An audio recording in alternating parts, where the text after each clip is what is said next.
Tetapi Pak Sulam hanya diam saat Dedi datang, sehingga Dedi memulai percakapan untuk mencairkan suasana. Wah, Anda kok berani sekali, Pak? Tanya Dedi, Lah, takut apa? kata Pak Sulam. Itu loh, Pak. Hantunya Mbak Sukowati. Tapi kok Pak Sulam gak jawab? Dedi panggil lagi. Pak Sulam.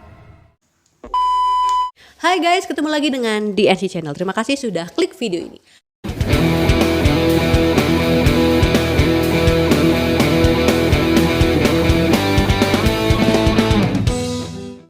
Kali ini Ica akan menceritakan sebuah kisah yang terjadi di tahun 1970-an tentang sebuah desa yang diteror oleh hantu pocong. Konon katanya pocong ini tengah mencari sebuah keadilan.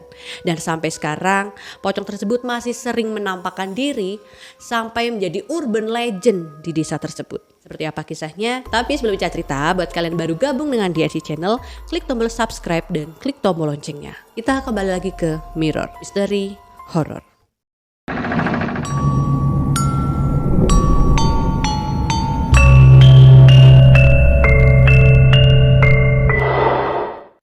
Kejadian ini terjadi di kota Temanggung, Jawa Tengah sekitar bulan November tahun 1973. Jadi di kota tersebut ada seorang gadis cantik berusia 23 tahun bernama Sukowati. Ayahnya meninggal 1 bulan yang lalu, sedangkan ibunya meninggal saat ia berusia 8 tahun. Akhirnya ia tinggal bersama neneknya dan beruntung walaupun ia menjadi yatim piatu, setidaknya masih ada nenek yang mengurusnya. Menurut warga sekitar, Wati merupakan bunga desa. Jadi dia tuh anak yang cantik, periang, cerdas, ramah dan pandai bergaul dengan siapa saja.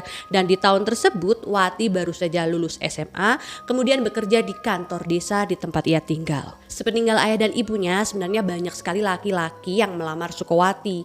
Dari orang desa sampai orang kota, dari mulai yang sederhana sampai orang kaya. Tetapi Sukowati selalu menolak, padahal neneknya semakin menua. Yang orang-orang tahu, Wati memiliki hubungan dengan Bondan, teman SMA-nya. Tetapi sepertinya nenek tidak setuju karena walaupun Bondan orang kaya, tetapi ia memiliki perangai yang buruk. Alih-alih Sukowati nurut sama neneknya, tetapi ia malah berpacaran diam-diam dengan Bondan. Dari pihak keluarga Bondan juga sepertinya ayahnya tidak setuju jika Bondan berpacaran dengan Sukowati karena dulu kakek Sukowati dan kakek Bondan ini adalah saingan politik. Jadi kakek mereka berdua ini sama-sama mencalonkan diri sebagai lurah. Tetapi kakek Sukowati lah yang menang. Kakek Bondan yang kalah merasa dicurangi dan mewariskan dendamnya ke anak cucunya. Hubungan Bondan dan Wati lama-kelamaan malah semakin menjadi-jadi. Sampai akhirnya di akhir tahun 1974 Bondan malah menikah dengan wanita pilihan orang tuanya.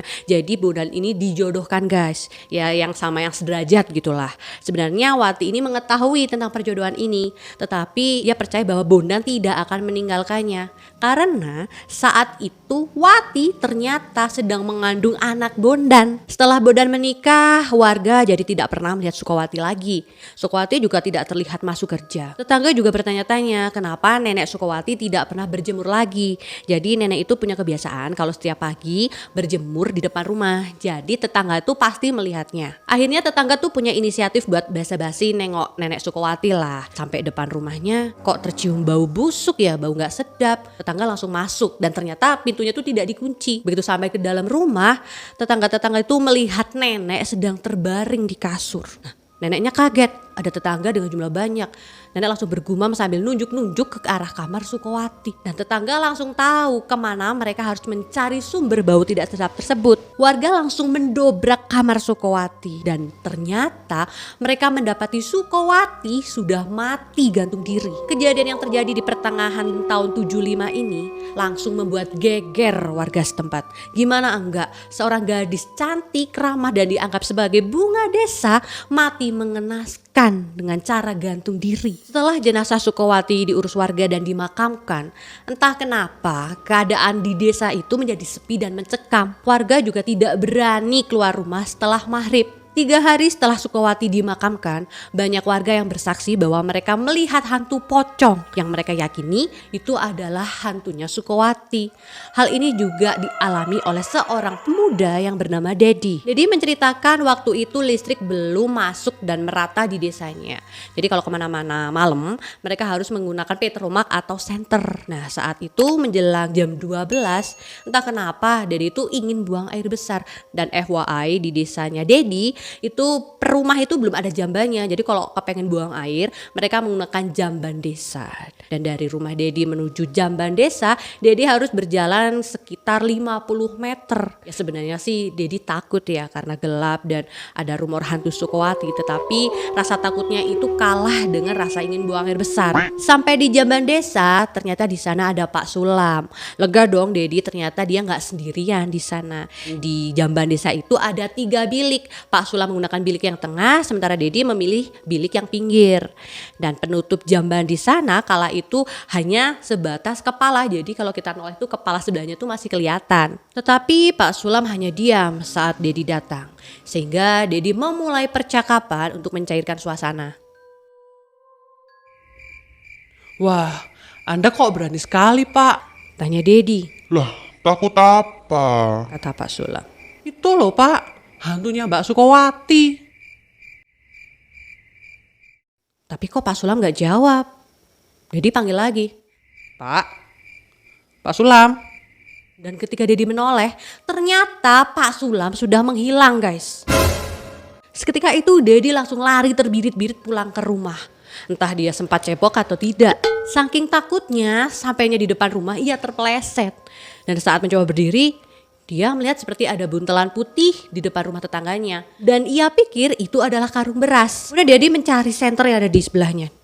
Ketika ia menyorotinya, ternyata itu adalah pocong dengan posisi setengah sujud dan membentur-benturkan kepalanya ke pintu rumah tetangga Dedi. Tanpa pikir panjang, Dedi langsung lari masuk ke rumah yang meringkuk di dalam selimut. Gimana enggak takut ya, tadi di jamban dia ketemu Pak Sulam yang tiba-tiba menghilang.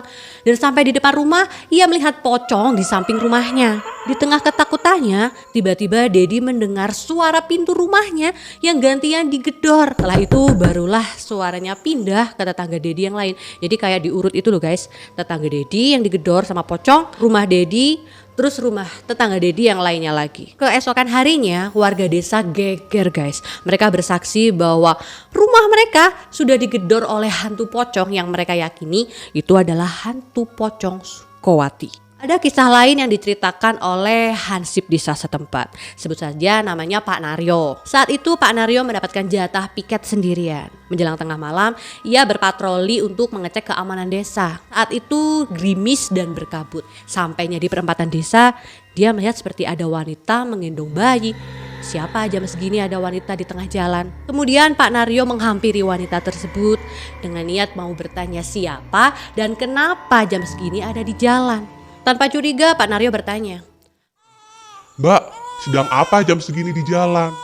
Wanita tersebut menoleh dan ternyata itu adalah hantu Sukowati yang menggendong bayi. Pak Naryo langsung lari terbirit-birit menuju pos ronda. Dan sejak saat itu tidak ada hansip ataupun warga yang mau untuk ronda malam-malam. Dan setelah 40 hari kematian Sukowati, entah kenapa nenek menjadi sehat dan bisa berjalan ya walaupun masih dekat-dekat rumah tetangga lah berjalannya. Nenek selalu bercerita kepada tetangga-tetangga sekitar bahwa Sukowati pulang membawa bayi. Tetangga kaget dong. Siapa nek yang pulang? Sukowati bawa anak bayi. Tetangga malah jadi ngeri kan ya. Dan cerita tersebut terus diulang nenek sampai ia menghembuskan nafas terakhir. Tahun terakhir masih banyak warga yang bersaksi bahwa mereka ditemui oleh hantu Sukowati. Ada yang berwujud pocong, ada pula yang bersaksi bahwa ditemui oleh hantu Sukowati dengan wujud wanita menggendong bayi. Dan guys, ada satu hal lagi yang belum Ica ceritakan sama kalian, yaitu tentang Bondan, mantan pacar Sukowati. Jadi pernikahan Bondan dengan istrinya itu tidak berlangsung lama. Entah kenapa Bondan itu menjadi stres. Ia mendadak gila dan sering mengamuk. Maka dari itu istrinya tidak betah dan akhirnya menceraikannya. Sebenarnya keluarga Bondan sudah membawanya ke rumah sakit, bahkan sampai ke dukun. Tapi tidak ada hasil dan tidak ada penyebabnya kenapa Bondan bisa gila. Karena sering mengamuk, akhirnya keluarga memasung Bondan dengan harapan agar Bondan sedikit tenang. Tetapi bukannya malah mereda, ia malah semakin menjadi-jadi. Ia malah tambah sering mengamuk dan malah sering memanggil nama Sukowati. Sukowati, Sukowati. Karena tidak tega, akhirnya keluarga melepas pasung Bondan dengan harapan Bondan bisa sedikit tenang.